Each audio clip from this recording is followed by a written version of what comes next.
There is one setting that you need to change in order to get professional level cinematic looking footage. Now that's what you want to hear, but in reality, getting really high quality footage is a combination of multiple different factors all put together which result in fantastic looking footage. And it's not as hard as you think, and I'm also going to give you a really nice bonus tip at the end, and it's something that a lot of people don't even know about, never mind ever go about changing. So my name is Justin, and if it's the first time you've ever seen my face before, it's great to see you.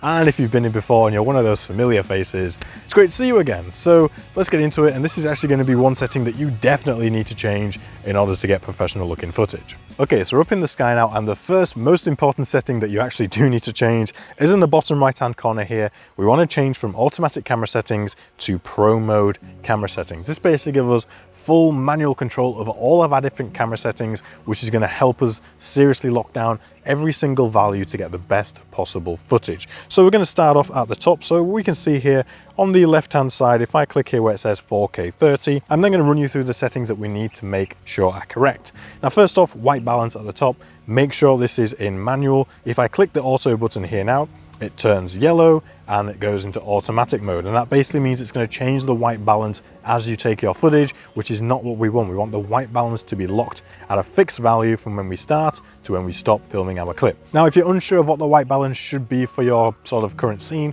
you can just flick it onto auto, see what it says, and then just flick it back onto manual, and you can leave it set to the white balance it suggests. But if not, you can use these as a rough benchmark. So I tend to go for 5500 Kelvin in the middle of the day. Then if it's sunrise or sunset, between 5800 and 6000 Kelvin tends to give you a properly looking sort of image when it comes to white balance. So moving down from there, we have frame rate and resolution. Obviously for the best quality footage, we want the best quality that we can film in, which is going to be 4K on most of our drones. And for cinematic footage, I tend to always go with 30 frames a second. Some other people like 25 or 24. But me personally, I find that on these smaller sensored cameras, using 30 frames a second gives a better result than those 24 or 25 frames a second. So moving down from there, we have color. Now, for the most color detail that we can possibly get with our Mini 4 Pro, we need to shoot in D-Log-M. Now, D-Log-M is a 10-bit color profile, which means it records more color information, but it also actually records more details in the highlights and shadows of our image than if we were using the normal color profile. Now we are going to have to do some color grading in post-production in order to bring back the saturation and the contrast of that D-Log-M image, but I have LUTs available which will do this literally in one simple click. I have a variety of different collections available. I have my color correction LUTs, my D-Log-M LUTs, and then my premium cinematic LUT collection. Now this is going to really speed up and make things a lot easier for you if you're new to color grading when it comes to this D-Log-M footage, so go and check those out. I'll leave them linked in the description. Color display assist, leave that on. It basically just stops us looking at the grayed out D-Log-M image. Now we can see that I've turned it off, put it back on, and we get nice color again. Now the drone is still recording that flat D-Log-M color, but we get to see in the full color image just to make things a bit easier whilst we're filming. So that's basically everything in that section. If we go slightly to the right of that, we now have our camera settings. Now here again, we have the option to put things in auto. So if I click auto on the ISO, it's going to turn yellow, and then the drone is now going to be automatically controlling the ISO setting of the camera. But like I said, everything here wants to be in manual. So I'm going to turn this off, back onto manual. And then for the highest quality image, we want the ISO to be as low as possible. Now, most of the time this means filming at ISO 100 throughout the middle of the day and even around sunrise and sunset. So because the Mini 4 Pro has quite a big aperture, it's an f1.7, we get a lot of light coming into the sensor, which means we can get away with a low ISO for the majority of our filming. Now, as a sort of benchmark or sort of thing to bear in mind, I don't recommend that you go above 800 ISO, because once you start to get above that, things start to get quite noisy and grainy, and we start to really lose a lot of detail in the image, which is not what we want. So moving down from there, we have shutter. Now, we want to be following the 180-degree shutter rule, which states that our shutter speed should be double our frame rate. So I'm shooting at 4K 30 frames a second, so my shutter speed should be 1/60.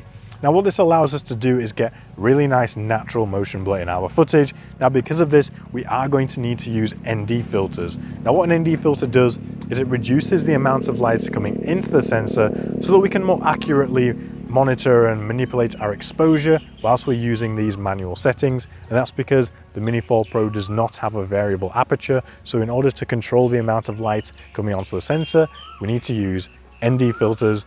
And if you need to learn more about ND filters, I have a full video on that that I'm going to link at the end of this one. So that's basically everything that we need to know in this section when I click off that. Now, to give you a bit of a helping hand, right next to the Pro symbol, you see MM. Now, MM is basically telling you your current exposure value. Now, somebody keeps beeping their horn, but you're basically aiming for it to say 0.0, which is basically perfect exposure. Now, if your MM value is showing something plus, it means you're looking a bit overexposed, and if it's showing something negative, then you're looking underexposed. That beep is really sort of catching me off guard. So yeah, you want to make sure all of those camera settings are locked in, and that's exactly where you want to have them. So now if I take a couple of clips using these camera settings, we're going to see that it looks absolutely stunning. So let me take a few clips for you.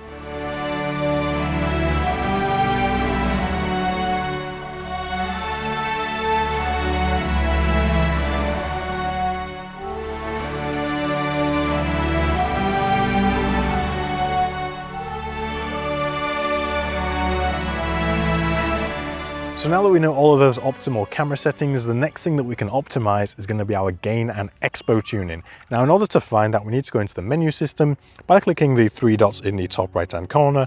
Then we want to go across to control, and then we scroll down, and just here actually we see gain and expo tuning. Now we can go into there and we can change loads of different values for how the drone is going to respond when we input commands on the sticks.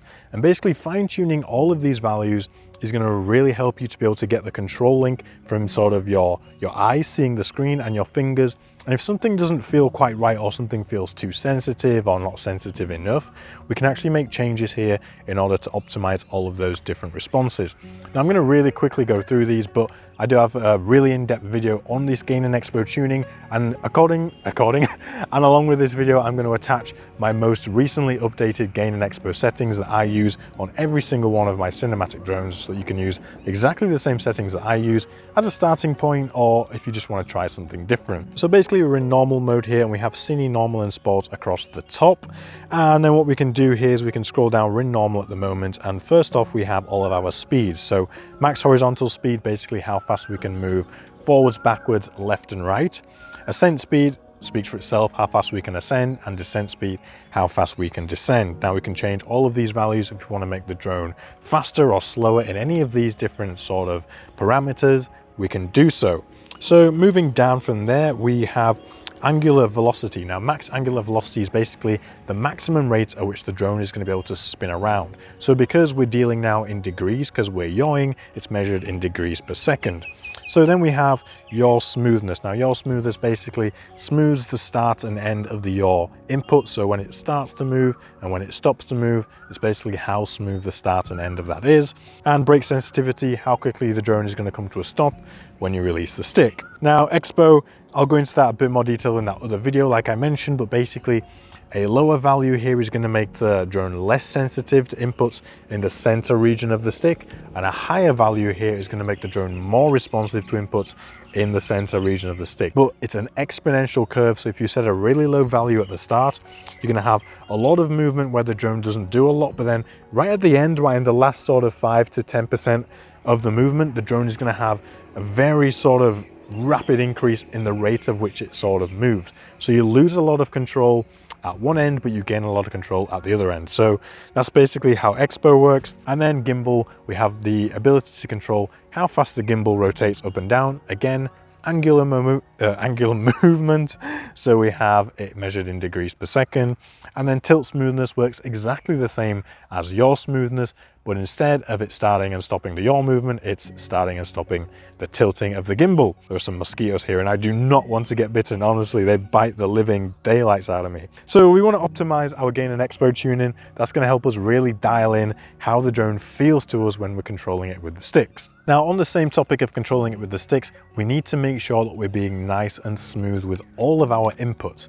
Now, what I mean by that, let me just fly around a little bit and show you. So if I fly nice and smooth in a straight line, we can see the footage looks nice, smooth, consistent.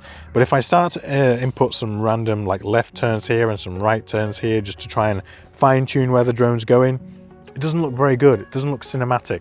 So what you need to do is you need to keep your movement consistent. So if you're doing a yaw whilst you're moving forward, then make sure the yaw is at the same speed the whole time you're moving forward. Don't have it suddenly speed up or slow down, because that's not going to look as good as it could be. If you want to get more drone tips and all of the latest drone news, you can sign up to my weekly newsletter where I give you the latest sort of drone news, product releases, hints and tips, and also what's going on in the past week of my life. So you get a little bit more of an insight into what's going on with me, and you stay up to date with what's going on in the drone space. And from time to time, there'll also be special offers on things like my LUTs and my cinematic drone course. Now, along with the things that I've already mentioned in this video, there are actually a few other things that you need to bear in mind when it comes to getting cinematic footage, things like lighting, camera movement, framing. All of these different things all come to play when it comes to getting a high quality footage. And if you want to get a good start on this, you can go and check out my How to Make Your Mini 4 Pro More Cinematic video. This is going to start teaching you these things. But if you really want to deep dive into this subject, you should enroll in my advanced drone videography course, where I really go into full detail on each of these different things, and we basically take you from start to finish. Whether you're beginner or intermediate drone pilot, I'll make you an advanced drone pilot and videographer, and you'll be able to capture literal world-class footage. So you can find a link for that down in the video description. But like I promised you at the start of this video, there is a setting that hardly anybody knows about and people will hardly ever change, and it's going to be sharpness and noise reduction. So let me show you where you find that. Again, we're going to the three dots in the top right hand corner. Want to go now onto camera and then scroll down until we find style. Now when we click the little drop down here, we see sharpness and noise reduction. Sharpness is basically just digital sharpness, and for cinematic footage, we want the cleanest image we can get. So we want sharpness and noise reduction both set at -2.